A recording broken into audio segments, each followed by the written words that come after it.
Hello everybody, welcome back to the channel. It is Kate here with another video, and in today's video we're going to be talking about SEL. This is an upcoming creature game that I am creating with a very talented team, and in today's video we're going to be talking a bunch about the development of the game. So in today's video I'll be showcasing the tutorial map and also a brand new creature I have not announced to anybody yet, so stay tuned if you're interested as we'll be going through a bunch of things today. With that said, make sure to like and subscribe and go in the description below to join our Discord for the group or the game if you feel like supporting the game at any time. And with that said, let's go ahead and get right into it. So first on my list is talking about what we've done in the past month for the game so far. Right now we are having a bunch of animations worked on for the Vulpix and the Springhorn, the Springhorn being closest to done than the Vulpix is at the moment. We also have been doing a bunch of work on the tutorial map and it's very close to being completed. It's like slightly there, we just have to add in more foliage and a little bit more terrain work. So I will be showing that in the studio here in a second, but what a tutorial map basically is whenever a new player joins into our game, they will be teleported to this tutorial. Now you guys will have the option to actually skip the tutorial. You don't have to go through with it, but you will gain a skin, a special skin if you do the tutorial. And it basically obtains a lot of mechanics that we have in our game to make it so you guys better understand the game before you actually play it. I thought this would be a very good kind of touch to the game, as then people are introduced to a bunch of mechanics that they might not know and they'd get used to before actually playing the game themselves. This also will determine what starter you get, as there will only be one starter free for you. You will get to choose between this Vulpix and the Springhorn, both being in different classes, and as soon as you actually choose one of the starters, the other one will cost like currency in the game. It won't be crazy expensive, obviously, because it's a starter, but it won't be free like the one that you choose. So I would choose wisely which one you want to play until you buy the next creature. We also have the basics of scripting kind of being sorted out at the moment, as we just got a brand new scripter as well. So they're going to be working on a bunch of UI and basic kind of scripting for the month of March, which means that eating, sleeping, etc. and movement will be something that you'll probably see very soon in the tutorial map with our scripting. So here we are in the tutorial map. Now this is a bunch of foliage added into the game by our awesome modeler, the Golden Legend, as they made all of this foliage for us in the tutorial map. So this is all the stuff you'll see used in the map. Now a lot of stuff hasn't been implemented, like these little mushrooms probably, as I think they did just add those into the game, or into the tutorial map studios. So a lot of it is still being worked on. Again, this is a work in progress. Nothing is completely official. As you can see, we have a majority of the stuff kind of done, so it's not like a lot of it's unfinished. I think it's just some of it needs to kind of be worked on still. You can see some mushrooms on here though, so someone's been adding them. But yeah, this is the entry point of the tutorial. Here's the Vulpix next to it for a little size reference as well as a model look into the game. It's still kind of needing some work to it as well, but we're going to just focus on the map. So here's the entry point of the tutorial. And basically you guys would just follow a pathway through the tutorial and it will kind of give you mechanics to go over and understand for the game better. I love how this tutorial map has been looking so far with everybody that's been working on it. It looks super good and I feel like all the people on the map are very talented and they've just made this really just pop to life. Now do not mind these. This is just where we're marking our tutorial stuff as well as what is going to be implemented and certain things. So this is just planning. This will not be here in the official. Just wanted to put that in before people like, why do you guys have signs? Well, that's just for us kind of guiding ourselves. So yeah, as you can see, there is going to be a difference between waters as well. This is probably going to be our dirty water right here. As you can see, this is clean water because it looks a little bit more brighter, and then this one over here is kind of dirty. So we're going to have an implement system where there will be contaminated and clean water. Contaminated water will be more still water that you'd find in little ponds that kind of just appear when there's a bunch of rain and stuff. And clean water is going to be like these right here with rushing water around waterfalls and like currency kind of places. So this is where you'd find the clean water that you can actually drink. So this would be considered our clean water, and over there was considered our dirty water. I might be going a little too fast. Hopefully I'm not, but I'm kind of showing everything we have so far for the map. Slightly work in progress.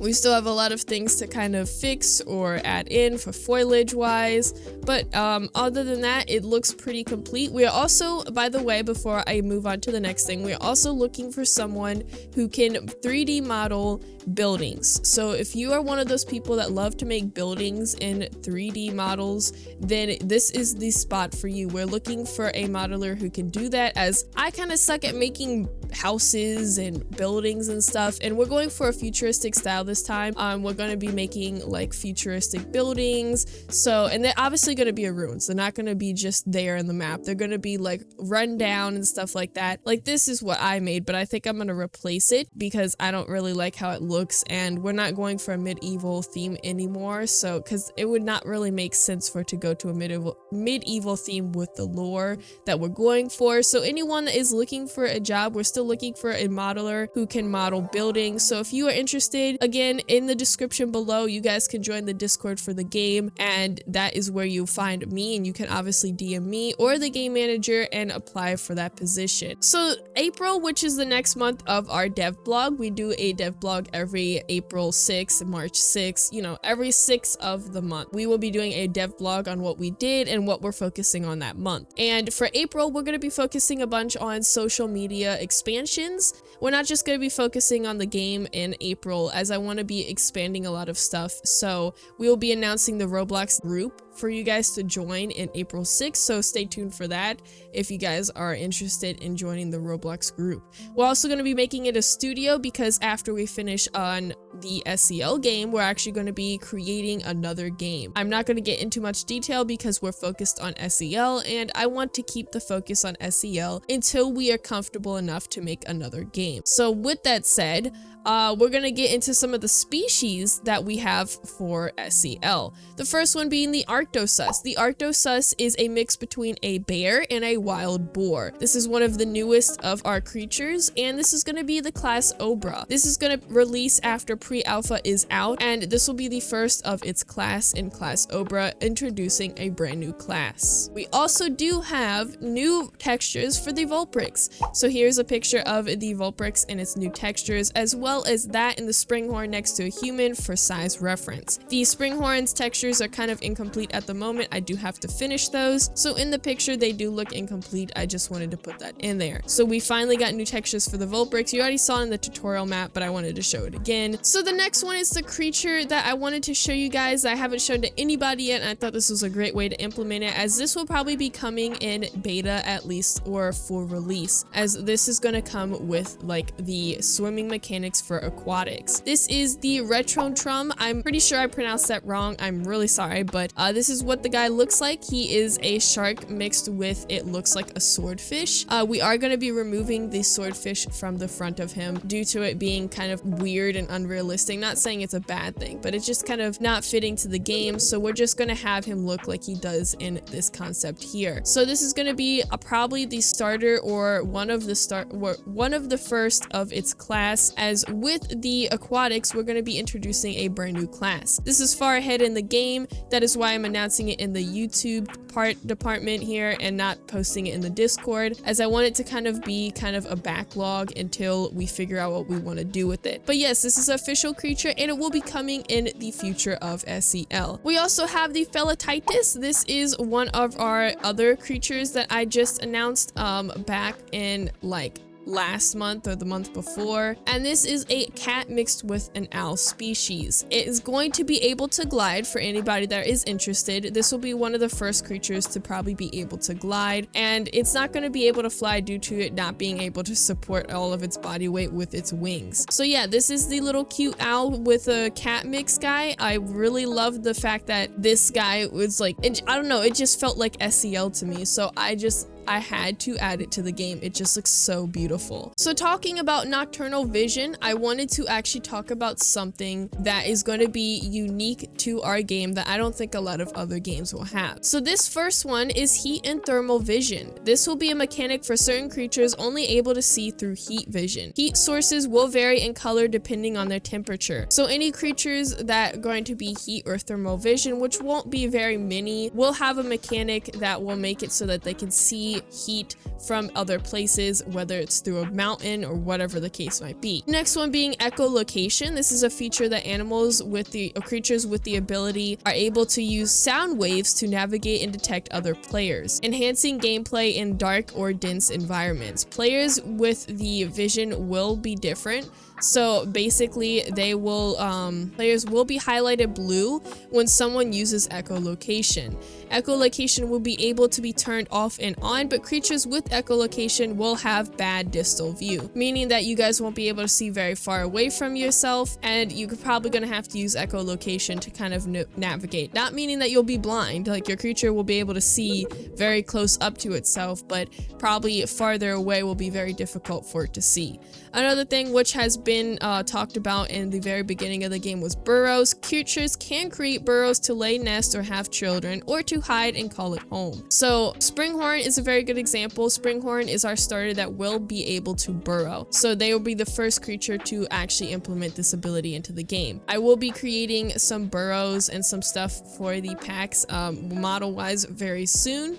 And then the last one we have, which is kind of a work in progress on the idea, is venomous. Creatures can produce a poison to attack others and slowly kill the player. Players with venomous abilities can be immune to others with the same ability. So if someone else is venomous like you and they go to attack you, you're going to be immune from actually being poisoned. So for growth of our game, our growth is going to basically be pretty simple. You start as a juvenile and grow your way up. You only can become a newborn though if you're nested or adopted in. Adopted basically means in Roblox terms live birth, and players would just spawn beside their mother. Each growth stage will have different models though, similar but with different textures and looks. So for example, the Springhorn baby will have more spots like a deer would, like a baby deer, which I can show example on the screen right now, and it'll have little feather fur on its face instead of it just having horns. So even though they're gonna have different models, they're gonna look very similar but be a little bit different in some ways when it comes to textures and stuff. And even though we want to have growth stages, I also want to add where you guys can get slightly bigger until you reach the age point to grow into the next phase. And what that basically means is when you're a newborn, you'll slightly grow kind of like you do in the Isle, or in Roblox terms like you would in I don't even know the game,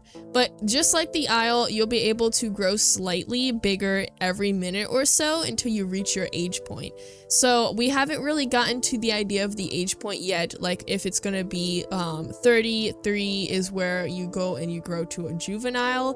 We're going to be working on that of this month, but every time you reach your age point, you will grow into a new model. So say you're a newborn and you have a bunch of spots on you, you'll grow to a juvenile who has less spots and has a little bit of more horns on its head, talking about the Springhorn. So that is how growth system is going to work in our game. And also, if you haven't seen the past video I made on SEL, the very first one, I would recommend going to see that, because I also do talk about duels and also some mutations and buffs and boosts that they're going to be adding into the game, because I'm not going to be talking about those in today's video, as I already talked about them before and nothing has really changed about them in ideas wise. So we're going to keep that on the last video. So if you're interested, that video will be linked and you guys can check that out. So the next one we're going to be adding is seasonal changes. SEL will introduce weather. Although we do have different biomes, each will experience seasonal weather. So instead of it being where, oh, tundra is always going to have snow, tundra is always going to be like this, it will actually also have seasonal weather, not just the forest biome. But with that, each biome will have a different temperature depending on the season. For example, tundra will be snowy and really cold, while the savanna is just slightly cold in the winter. So depending on the biome also depends on the temperatures. This will kind of influence people to move around in biomes if they want to stay alive, as well as make it so that it feels realistic that the tundra would be more colder in the winter than savannas would. We'll also be introducing natural disasters, things like floods, droughts, heat waves, snow, hail, tornadoes, acid rain, thunderstorms, thunderstorms or lightning storms, earthquakes, and wildfires. That is all we have planned for weather. If there's anything that you guys think I missed or want to add in for weather, let me know in the comments below and I would definitely take a look at it. Next would be packs. I have a major pack system already planned out that I wanted to share in today's video because I think it was a perfect idea that I created. So basically, packs will be different than herds. So there will be different mechanics depending on the class and the grouping system. So packs will be the Aethios class's grouping system. Packs will be lower in numbers, consisting of 1 to 5 members at a time, and size of that group may vary depending on the species. The Aethio class cannot group with other species or other classes but their own, and most of the Aethio class with packs can only pack with their own species. Some species can group with others, but it won't be very many. Some of the ranks that packs will have is Alpha, Beta, Delta, and Omega. Omega being the lowest rank. This is what you normally get when you join into a group at the first time. Then Delta's a normal rank, and Beta's second hand, and Alpha's obviously leader. So there's a few ways you guys can actually earn ranks in a pack, and I thought this would be pretty cool to implement into the game. So the first one is the easiest way, which is the owner just giving you the role they choose for you, as well as the second one, which is Alpha role only, is defeating the Alpha of the group in a duel. If you do, then you'll be able to become the leader of that group automatically. Like, you just kick that Alpha out of the way once you defeat them in a duel. But they do have to accept the duel, so if you don't get the exception of the duel and you just fight them and kill them, it's just going to give the next one in line the Alpha role. It's not going to give you the Alpha role. So that is one way. And the third one is actually pretty interesting and very complicated, is earning your way up. Packs will have something to come along with it, and in a pack, the Alpha can mark a home base. This would basically be in the territory claimed by the pack, so they can only make a home base in the pack. Alphas will be able to place a little spot called a food pile where members of the group can discard their food, earning pack points. Pack points are earned in packs and reset every pack that you join. Alpha can see each person's pack points, and eventually, if they contribute enough to the pack, they will automatically be given a role above what they already have, unless they are a beta. They cannot make an alpha unless they are given the alpha role by the alpha. Alphas can disable in pack settings, allowing people to auto rank. If they do not like auto ranking, then they can automatically disable that, so they're the only people giving out the roles and no one can actually earn their way up. But for people who like realistic stuff, this might be for you, where people can auto rank in your group. So say they come in the group and they're an Omega, and they're delivering a lot of food to the pack. They're helping with territory markings. They're helping with a bunch of stuff in the pack. Then they can earn their way up to Delta, Beta, and more. The next grouping system, which will be coming as well with the packing, eventually we'll add more grouping systems, but these are the first two for now. So this will be the Etheria class's grouping system, and this will work basically the same as packs would, but with different members, or increase in members basically, with a group normally of 1 to 15. Depending on the species. This group can group with certain Obra class creatures, and the species in class Etheria will be classed with certain other Etheria class species that they can group with. Example would be some creatures that resemble a deer or a horse will group with species with the similar genetics.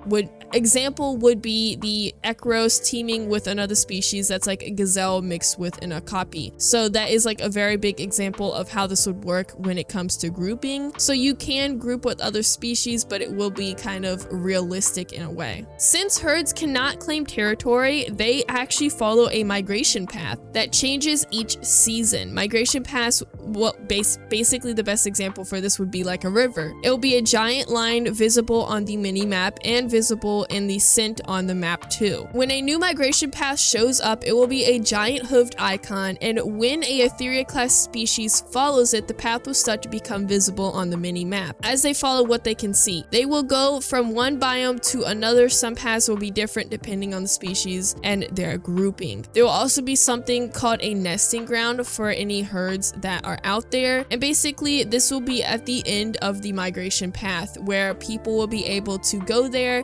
To make it so no one skips the migration path for a shortcut, the nesting spot will be unknown until the migration path is completed, and if someone does not complete the migration path, they will not be able to see the nesting spot spot, as well as they won't be getting the boost for the nesting spot. So one thing we want to do different than other creature games out there is make resources kind of vary and depending in species and depending in seasons. And what this basically means is that to make players immerse in real survival, things do have to be considered. How would they get food and how easy should it be? The simple answer is during summer, food is going to be more known, little creatures to snack on, etc. And during winter, food lessens for both classes. Seasonal changes will cause more hunting and more death for the unfortunate. To keep players moving, Etheria class has a migration path to follow and to keep them on their toes and gain boost. Ethios class would find this as a good food source and follow these herds to their nesting grounds, especially during the winter. We're not going to be putting any of those carcasses just laying around in the map. That's not going to be a thing.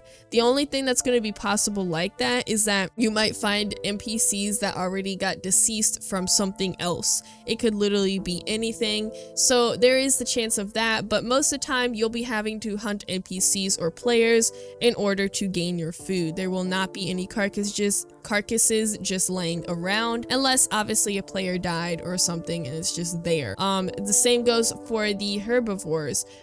We are going to make it so that with the seasonal changes, so do the foliage. So if you eat a certain foliage, as all of the creatures will probably eat a certain foliage that they can and can't eat, that they will kind of decrease around winter time.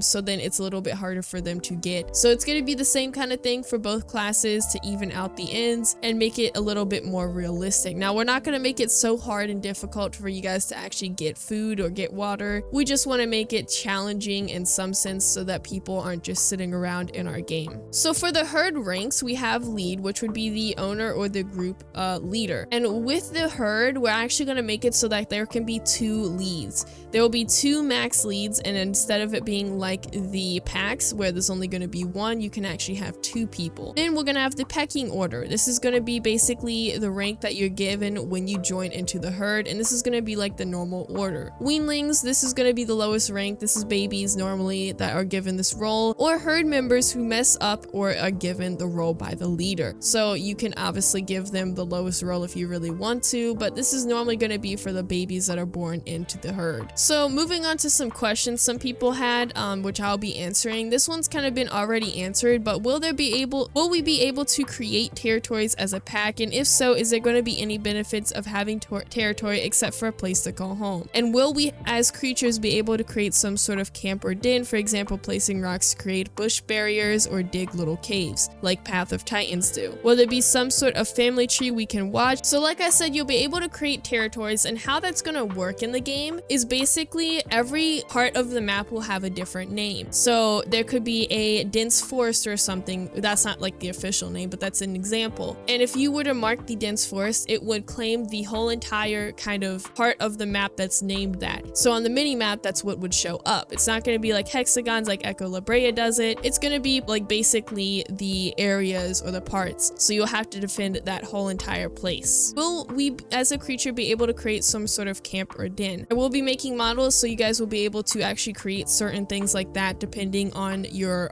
pack or grouping system that you have. So that will possibly be able to be a thing.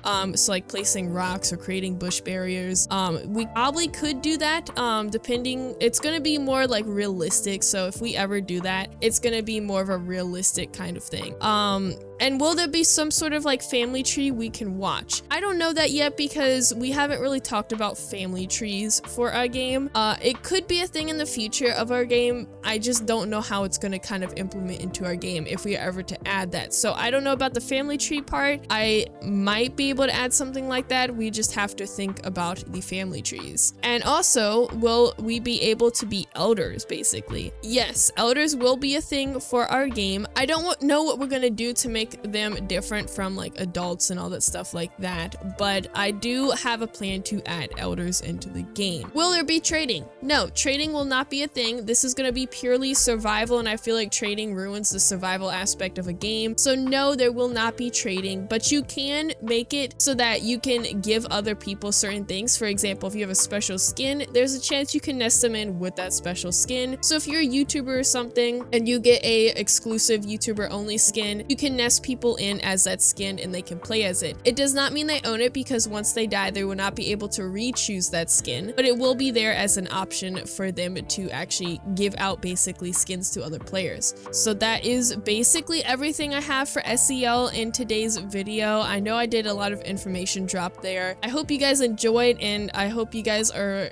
excited for SEL to come to Roblox. We are definitely excited to add our game to the Roblox community, and I feel very proud of what we've done so far for the game. I feel like it's going somewhere, and we actually got this pretty covered. So I feel perfectly confident in the future of SEL, and I can't wait for you guys to experience the play game of this. And also, I did want to say, before we do end the video, we are going to be opening tester applications on April 6th in the Discord if you guys are interested, and you guys will be the first to kind of test things out. Now, you're probably just going to be testing out things in the tutorial world at first, and basically just the basic scripting. So that is the first thing testers are probably going to be testing out. So if you're interested in playing the game and testing it out for early access and helping the game with bugs and everything like that, then this is the place for you, because we are definitely going to be looking for tester application people very soon. So keep that in mind, and I hope you enjoyed today's video, and I'll see you in the next one. Bye!